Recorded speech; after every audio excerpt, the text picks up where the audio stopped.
শানু কি বাসায় আছো না অফিসে?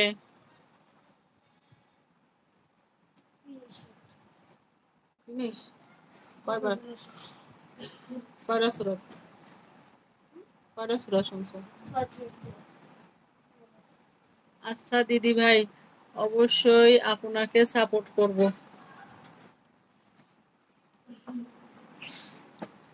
হ্যাঁ গো শানু, তোমাদের সাপোর্ট ছাড়া কিছু করা যাবে না। তোমরা একটু সাপোর্ট করো। আমার এলবিতে কেউ আসে না। কষ্ট কষ্ট মনে না না আপু।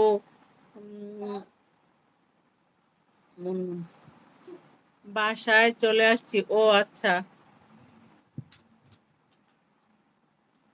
রান্না করছো? সকাল 8টা থেকে সন্ধ্যা 6টা পর্যন্ত আমার টাইমিং। ও, 8টার থেকে 6টা, তাও তো 10 ঘন্টা। মা গো মা। অলকা দিদি কই গেল? কুমকুম দিদি কই গেল? মুনমুন করতে আছে আর আমি তো শানু আপুর সাথে কথাই বলতেছি।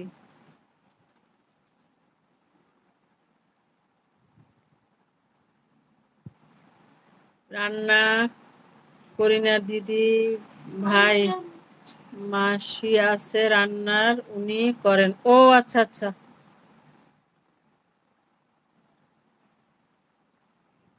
আমি মুসলমান শানু আপু। আর এই তোমার এই সে রান্নার যে আছে, তাহলে তোমাদের খাবার দাবারে মেলে, তোমরা যে দুজনে খাও।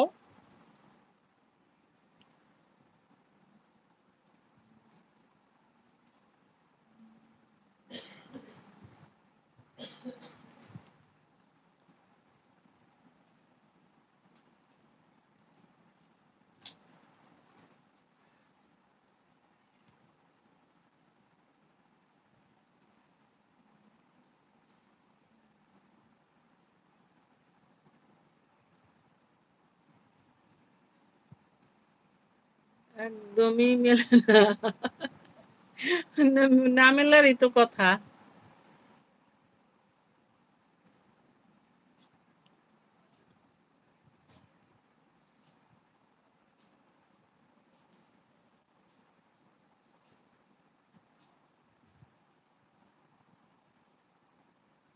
যিনি মাসি আছেন উনি 2 রকমের রান্না করেন। আহারে বেচারের কষ্ট।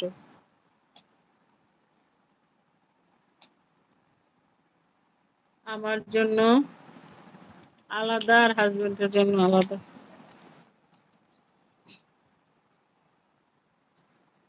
দুইজনেই থাকো এক বাসাতে, আর অন্য কেউ নাই?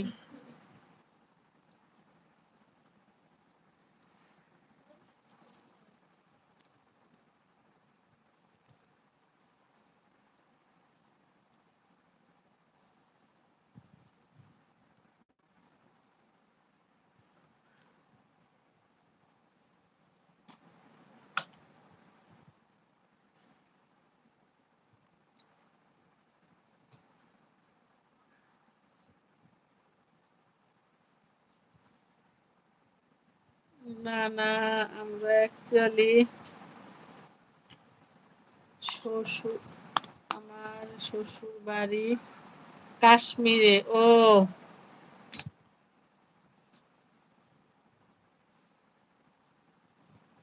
কুমকুম দিদি, কি করো তুমি? খাবার খাইছো মনে হয় না, এত তাড়াতাড়ি তোমরা খাও। অলকা দিদি তো রাত 12টায় খায়। হাজবেন্ডের ট্রান্সফার হয়েছে দিল্লি, আর আমি আমার জব ট্রান্সফার করছি দিল্লি। ও আচ্ছা।